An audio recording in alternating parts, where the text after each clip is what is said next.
Just 30 miles north of Seattle, the town of Snohomish wakes up slow. Coffee shops open, antique dealers dust off windows, and locals greet each other by name. But beyond these streets, where the sidewalks end and the pasture begins, a different kind of work is already underway. North of Seattle, in the heart of the Snohomish River Valley, the morning breaks over 37 acres of pasture, sheep, and something more: instinct, discipline, and work. This is Canfield Farms, and today we're meeting the woman that runs it all, Michelle Canfield. An engineer by trade, a shepherd by choice, and a dog handler driven by a deep respect and love for animals doing what they were bred to do.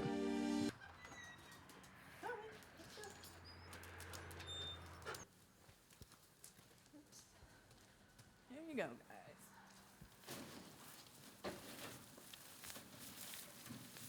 Perfect.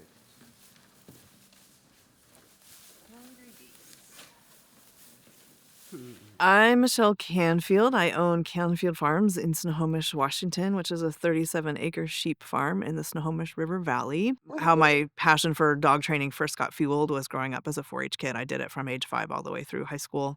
And when I grew up, I had corgis and a golden retriever, and I got to show and train a lot of different breeds just from professional handlers that I work for and stuff. And the 2 Border Collies I have now, even though I grew up showing and training dogs, I actually don't really love the starting phase of training puppies anymore. And then I'm really busy, so I don't really have time. So whenever I need a new dog, I try to just put the word out with my trial friends for somebody who had a dog that they started training but maybe wasn't good enough for Border Collie trials. And then I can kind of take it from here and work with them well enough. So the 2 I have now, one was a dog that was being raised up to compete in cattle dog trials, and he just wasn't strong enough to work cattle. So I got him as a yearling, and he was already pretty well trained. So that was a really nice acquisition. And then the other one I got from a woman who was working full time as a cattle ranch hand, and she had maybe 10 or 15 Border Collies that would work with her because she was working like 200 cattle. But then she downsized and changed careers or switched jobs a little bit, so she didn't need all those Border Collies. So that dog I got at around age 3, and she had, obviously had a really good baseline of training because she had been working in a ranch environment. So those are the 2 dogs I have now, and they're my house pets. They're also companions. I take them camping and hiking with me, and they're really great buddies. But you really can't work this many sheep without dogs because these sheep are just tame enough that you can get close to them and they won't move away from you when you want to move them somewhere, but you also can't catch them by yourself. So you really need Border Collies to be able to move them where you need them to go and help catch sheep when they're sick or when you need to sell some or whatever. Here, dogs don't sit on couches.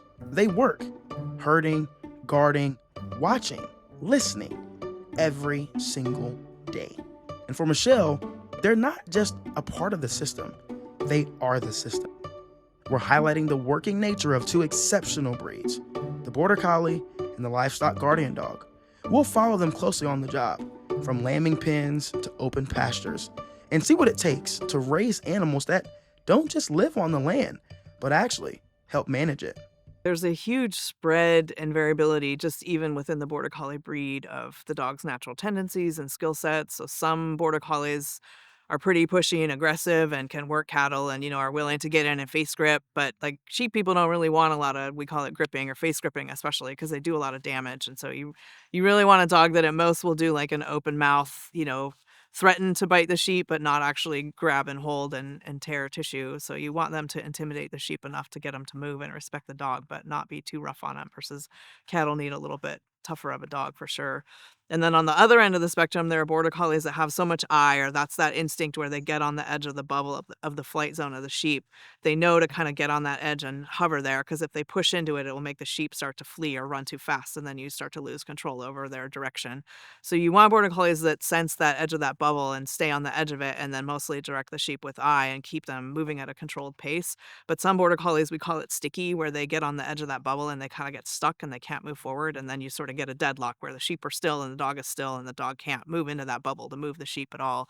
So there's a lot of really weird spread in the genetics there, and you can really fight those with dogs that are kind of too extreme in one direction or the other. So for me, because I just want to get work done on a farm, like I just want a dog that's sort of in the middle, that is willing to move sheep, grip when they need to, but isn't going to be too rough. Border Collies are pretty premier like that, and that's why they are kind of the first choice when you have a big sheep farm, is they just come out of the box with so many of these skills and hardwiring that gets you, 80% there. And then you still have to do a lot of training and shaping with each individual dog. But there aren't too many other breeds that are quite that good. I mean, Kelpies are maybe also in that league, but the rest of the herding breeds come with a lot of skills, but just not quite that much out of the box programming that's already there for you.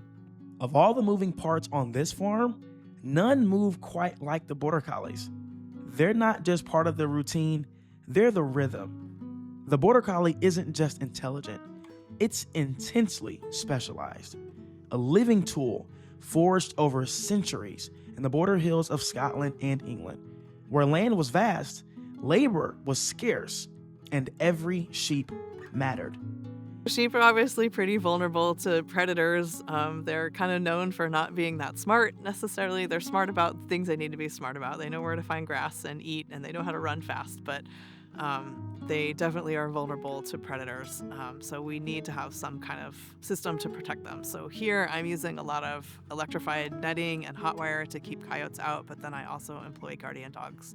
The guardian dogs live with the sheep full time. They're raised with them from the time they're born as puppies, so that their primary bond is to the livestock. So my dogs still love people and love to see me and visit, but their primary bond is to the sheep, and that's where they're happy being all day and all night. So they really have never been in the house, never been indoor dogs. They were born in a barn with sheep and raised that way, and then we put them right out when they're young to start working.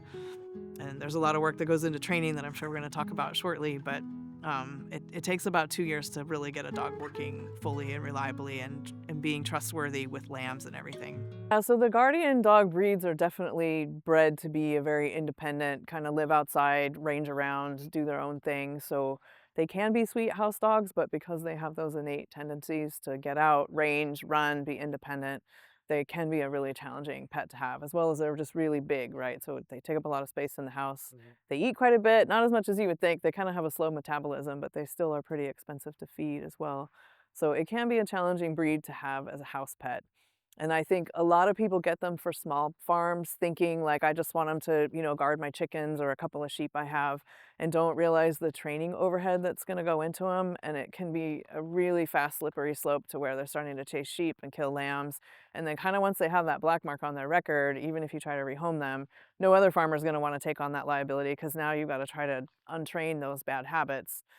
So there's kind of always a surplus of people trying to look for homes for these dogs, and unfortunately there's a lot of them, and it's a real struggle to find a home for one once it's kind of had that damaged reputation. We don't want dogs that are a liability, so we are doing a lot more socializing with humans here to where the dogs at least can be handleable, and you want them to be handleable enough that your veterinarian can work on them when need be. So I try to do at least a little bit of riding in the car and, getting them somewhat leash trained and handleable, and so you can cut their toenails and stuff. But it's challenging because they're out with the sheep most of the time. I think we take for granted when we raise dogs with us in the house pets, just how much they learn from their, daily just boring interactions with us. They learn their names, and they learn what no means, and they learn a lot of vocabulary words from us, and they learn to read our body language, where the guardian dogs are maybe only interacting with us 15, 60 minutes a day, or however much time you can give them. So they learn less body cues from people. My dogs don't know a lot of vocabulary words. They kind of barely know their names and kind of could come when they're called. So it's just a whole different mix. I always joke that I grew up showing and training dogs for 30 years and thought I was a really good dog trainer until I got guardian dogs. And it's a whole different ball game trying to set them up for success since you're not with them a whole lot of the time. Look into my eyes. He's humongous. That's a big boy. Big teddy bear. Yeah. Real professional. Even with her broken teeth. Yeah, look at her teeth. Come here. It's okay. Come here.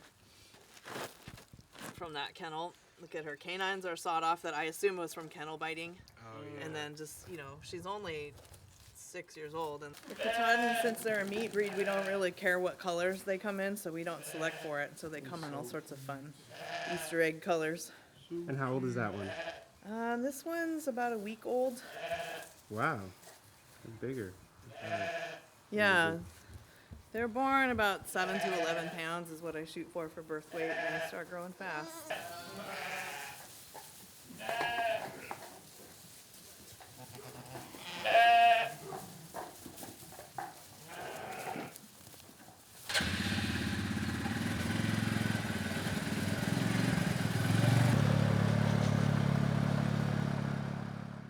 Farming looks peaceful from the outside, and often it is, but behind that peace is structure, pressure, and a daily commitment that doesn't take weekends off. One other useful thing about having her in a smaller area here is there's really no physical opportunity to get running fully and like chasing sheep around like in a big field. So that's another reason to kind of keep them in a small barn is there's only so much hassling they can do just because of the physical space. You want them to be with people enough that, especially on a farm like this, I want them to be social and friendly with people so they're not a liability, but I don't want the primary bond to be with humans, and I don't want it to be with the other dogs. So that's part of why she's not out with the big dogs, is I don't want her to totally spend all her time with them. I want most of her time to be with sheep. So this is her primary bond and who she wants to be with all the time. And then slowly we'll start to integrate her more with the big dogs over time. And I'll show you a little bit. I have this set up with what's called we call it a creep gate for sheep, is it's a little hole in the wall where only a small animal can jump through. So I think she'll probably follow me if I come in. Come up, up. So she knows how to get in and out. And the first week I got her, she was a little bit afraid of the sheep. You know, I think transitioning to a new home, she was intimidated. So she didn't want to be in here with the sheep. So that's why I set her up with the option to go in and out. And about a week in, she moved her toys in here. So that told me that she decided she was ready to move in with the sheep. And so she sleeps in here with them. Most of the time when I come out here, she's in here with the sheep, but she does have her dog crate and her food and a bed outside. So she can get a break from them if she doesn't want to be with them or if they're getting too rough on her. And sheep are really vulnerable to, once they get chased, they just kind of collapse and they can die just from the stress of being pursued. So sheep are fragile in that way. So like we just would never want to take a risk of an unknown dog out here doing too much damage. And It sounds like it's a process. They start in the shed, being able to access them when they want, have access outside. Then we're outside, but we're still close to the house with a few different lambs and pretty strong temperamented lambs that won't take any crap off the puppies. Then we'll be out together with the sheep. Then in about 2 years, I'll trust you to be here exclusively with them and without me. Yeah, that's the final step, and kind of some of the steps in between. So what my plan is with her, and it'll change depending on my judgment of how she's progressing, is I'll wait until the lambs are bigger. She'll probably like late summer, early fall. And like she'll be growing fast, right? And she'll probably outgrow the lambs at some point. But when they're kind of big enough to where she can't hassle them so much, then I'll start doing the daytime out with the sheep, but still back in at night. And again, like I'll do it when the sheep are pretty close to the house so that I can watch from the window a lot more and see what's going on, versus sometimes they're in a big field with 4-foot tall grass and then I really don't know what's going on out there during the day. So I'll do more of that structured and kind of see how that goes. And then as we head into winter, then the lambs that are still here are much bigger. And then it's kind of a calm season. The ewes are just in early pregnancy. And the sheep start to get moved into smaller quarters for winter. So that's a good time to start jumping into the all day and overnight because there's not much going on and not big spaces for them to do a lot of chasing. And so over the winter, hopefully she'll be an overnighter. And then in the spring, when the lambs start being born, I'll find a way to sequester her out. So I'll either move her back into the barn and kind of step backwards to this setup, or I can fence them sometimes adjacent. So I'll set another electronet so the dogs are next door to the sheep. And then so it might not be until year 2 or beyond to where she's trustworthy with the lambs without me being out here. So it's a very slow and gradual process, and you kind of got to be ready to take a step backwards. I think with all dog training, right? Like if they progress and then they kind of stagnate or they're struggling, like then step backwards to the easier step and reinforce that before you move forward again. Absolutely. Would you tell the first time dog owner if they came up to you and said they want a Border Collie? Oh, I would say proceed with caution. I mean, Border Collies, everybody knows they're pretty intense and clever and they're going to stay busy with something. So if you don't keep them busy, they're going to make up stuff and then they get to be annoying in the house because they're making up games or doing screwy stuff. So yeah, they're a challenging dog to have as a pet unless you're a really active person. Like if you run every day or go hiking and can kind of keep them busy and active and occupied, then they're a great companion. But if you've got a day job and kids and you're doing other stuff and you can only take your dog for a 10-minute walk a day, that's probably not going to be enough and they're going to drive you crazy. I get contacted a lot with people with either guardian dogs or like say maybe an Australian Shepherd where they're like, it's 2 years old, it's driving us crazy, we're hoping to get it on a farm where it could like run and play. And I mean, that's the other fallacy, right? Is like my Border Collies are never out running and playing, right? Like they can't really be unsupervised here. So they're either in the house or in a kennel or they're working. So this isn't like a life of leisure of like dogs getting to kick around 37 acres. There's on a their saying that own. we have in the dog training community, there aren't enough farms in the world. Mm-hmm. Like you said, the fallacy is that the dog's gonna be just out running. What dog do you have out running and like, around? and I don't want that problem dog. Like I have tens of thousands of dollars worth of sheep. I can't Yeah. risk someone else's behavior problem. So, yeah, I probably get 50 calls or emails a year of people desperate to rehome and hoping that this will be the landing place for their problem dog that they didn't manage training well enough. Yeah, and that's a lot of work that goes into it for sure. And like you said, somebody who's doing this homesteading or raising any type of meat crop, you're tending to that a lot. So you don't have hours on end throughout the week to really work with the dog and teach them a whole bunch of tricks and commands and monitor their behavior. You can't sit here and look at a nanny cam all day in the barn to figure out what they're doing. You have to really trust that they have built that bond. You've helped instill in them when they were little and really trust that it's going to work out. Otherwise, like you said, you end up waking up one morning and it's not a coyote, but your own LGD that's ripped open the land for no reason. Yeah, and that can be a challenge sometimes, is trying to triage what did happen. Like if you find a dead lamb, like, did a coyote get in or was it my own dogs? Like you've really got to do some guesswork, because even if you have cameras, maybe it missed whatever happened. And so I definitely see that in internet chats a lot, where people are like, I found some dead livestock, now I'm trying to figure out, root cause, like did my dog do this? And like if you really do analysis, sometimes you can tell by the bite patterns like what possibly killed it, but it can be really tough to know for sure whether your guardian dogs are getting in trouble when you're not watching. Yeah.